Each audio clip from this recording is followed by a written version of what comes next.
kami dari kelompok 1. Berikut nama-nama anggota kami.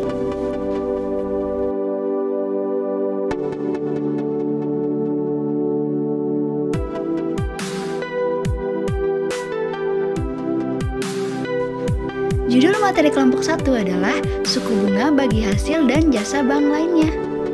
Berikut sumber materi makalah kelompok 1. Enjoy for watching. Assalamualaikum warahmatullahi wabarakatuh. Perkenalkan, nama saya Renalda Sunyono. Di sini saya akan menjelaskan tentang suku bunga bank. Apa itu suku bunga bank? Suku bunga menurut Sunaria tahun 2004 halaman 80 adalah harga dari pinjaman suku bunga dinyatakan sebagai persentase uang pokok per unit waktu. Bunga merupakan tanggungan pada pinjaman uang yang biasanya dinyatakan dengan persentase dari uang yang dipinjamkan. Adapun menurut teori Keynes menyebutkan bahwa tingkat bunga ditentukan oleh permintaan dan penawaran uang. Menurut teori ini ada 3 motif mengapa seseorang bersedia memegang uang tunai, yaitu motif transaksi, berjaga-jaga, dan spekulasi. Suku bunga dibedakan menjadi 2, yaitu suku bunga nominal dan suku bunga real. Apa itu suku bunga nominal? Suku bunga nominal yaitu rate yang dapat diamati di pasar. Sedangkan suku bunga real yaitu konsep yang mengukur tingkat kembalian setelah dikurangi inflasi. Ada beberapa jenis-jenis suku bunga bank antara lain yaitu suku bunga tetap atau suku bunga yang bersifat tetap tidak berubah sampai jangka waktu atau tanggal jatuh tempo.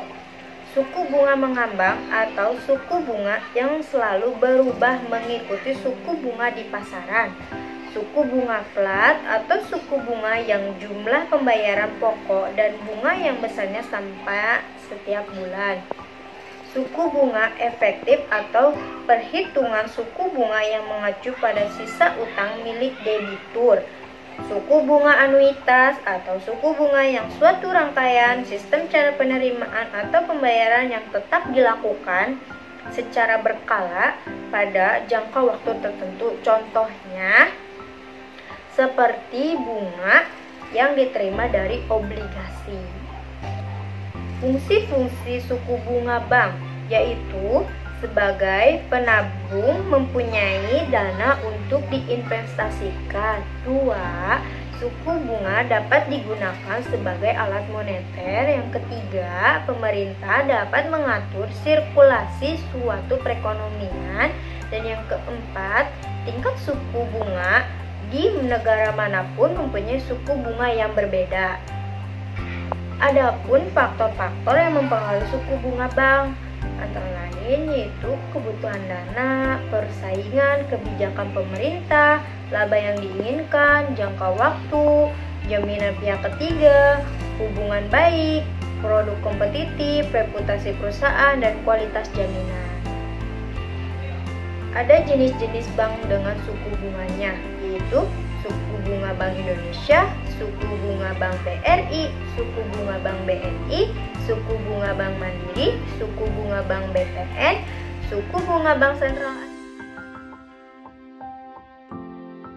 Assalamualaikum warahmatullahi wabarakatuh. Perkenalkan, nama saya Wendy Aryani. Di sini saya akan menjelaskan tentang bagi hasil bank. Apa sih bagi hasil bank itu? Bagi hasil bank menurut terminologi asing dikenal dengan profit sharing. Profit sharing dalam kamus ekonomi diartikan sebagai pembagian laba, dan secara definitif profit sharing diartikan sebagai distribusi beberapa bagian laba pada para pegawai dari suatu perusahaan. Hal itu dapat berbentuk suatu bonus uang tahunan yang didasarkan pada laba yang diperoleh pada tahun-tahun sebelumnya, atau dapat berbentuk pembayaran mingguan atau bulanan. Dalam dunia perbankan di Indonesia mengenal 2 jenis bank, yaitu bank syariah dan konvensional. Selanjutnya, prinsip bagi hasil bank syariah. Secara syariah, prinsip bagi hasil berdasarkan kaidah al-mudharabah. Mudharabah merupakan kerjasama antara pemilik dana atau penanam penanam modal dan pengelola modal untuk melakukan usaha tertentu dengan pembagian keuntungan berdasarkan nisbah. Berdasarkan prinsip ini, bank syariah akan berfungsi sebagai mitra baik dengan penabung maupun dengan pengusaha yang meminjam dana. Selanjutnya, faktor-faktor bagi hasil bank syariah. Faktor-faktor bagi hasil bank syariah ada dua. Yang pertama, faktor langsung. Investment rate merupakan presentasi aktual dana yang diinvestasikan dari total dana. Jumlah dana yang tersedia untuk diinvestasikan merupakan jumlah dana dari berbagai sumber dana yang tersedia untuk diinvestasikan. Nisab bagi hasil merupakan angka perbandingan pembagian pendapatan antara syahibul mal dengan mudharib. Yang kedua, faktor tidak langsung. Penentuan butir-butir pendapatan dan biaya mudharabah. Bank dan nasabah melakukan share dalam pendapatan dan biaya. Pendapatan yang dibagi merupakan pendapatan hasil yang diterima dikurangi biaya-biaya lain. Kebijakan akuntansi, prinsip dan metode akuntansi. Bagi hasil secara tidak langsung dipengaruhi oleh berjalannya aktivitas yang diterapkan terutama sehubungan dengan pengakuan pendapatan dan biaya. Sekian penjelasan dari saya. Wassalamualaikum warahmatullahi wabarakatuh. Assalamualaikum warahmatullahi wabarakatuh. Perkenalkan, nama saya Adileka Pridi. Saya hendak menjelaskan mengenai jasa bank. Berikut ini adalah jasa-jasa bank. Yang pertama, jasa pengiriman uang atau transfer. Jasa pengiriman uang adalah perpindahan dana antar rekening dari suatu tempat ke tempat lain, baik untuk kepentingan nasabah maupun non-nasabah. Manfaat transfer adalah pengendapan dana dan fee transfer dan promosi. Jasa transfer semakin tinggi yaitu RTGS oleh Bank Indonesia. Pihak-pihak yang terlibat dalam kegiatan transfer yaitu nasabah, bank penarik, bank tertarik, dan beneficiary. Jenis transfer ada dua, yaitu transfer keluar atau outgoing transfer dan transfer masuk incoming transfer. Yang kedua, inkaso atau collection. Inkaso adalah penagihan cek oleh suatu bank yang berada di suatu wilayah kota tertentu kepada bank penerbit yang berada di wilayah atau kota yang berbeda. Kegiatan inkaso menggunakan media berupa warkat-warkat, telex, pos biasa, faksimil. Yang ketiga, traveler check. Traveler check adalah surat berharga yang diterbitkan dalam valuta rupiah dengan ciri aman, terpercaya, praktis, fleksibel, serta dijamin oleh bank penerbit dengan masa laku tidak terbatas.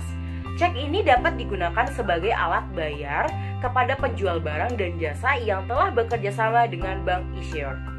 Yang keempat, payment point. Payment point adalah jasa bank untuk melayani masyarakat dalam melakukan pembayaran rutin yang nilainya relatif kecil seperti rekening listrik, telepon, air. Pencatatan rekening ini dimulai saat pemberi amanat seperti PLN, Telkom, dan PDAM memberikan slip tagihan dan bank mencatatnya pada kelompok kontingensi tagihan. Dan yang kelima, safe deposit box. Safe deposit box adalah jasa yang diberikan kepada bank untuk menyimpan surat dan barang berharga. Dalam penyimpan surat atau barang tersebut biasanya ada dua kunci, yaitu dipegang bank dan dipegang nasabah. Jasa ini akan memberikan pendapatan bagi bank dari sewa dan pendapatan dana murah dari setoran jaminan. Kesimpulan dari materi kami yaitu suku bunga merupakan tingkat bunga yang dinyatakan dalam persen, jangka waktu tertentu per bulan atau per tahun, maka suku bunganya juga ikut naik, begitupun sebaliknya. Mengacu pada jumlah pokok pinjaman di awal untuk setiap periode angsuran. Bank Syariah menerapkan sistem bagi hasil bagi nasabahnya yang ditambahkan pada pokok pembiayaan berlaku sebagai harga jual yang tetap sama hingga berakhirnya masa akad. Sekian kelompok kami membawakan materi yang berjudul suku bunga bagi hasil dan jasa bank lainnya. Terima kasih. Assalamualaikum warahmatullahi wabarakatuh.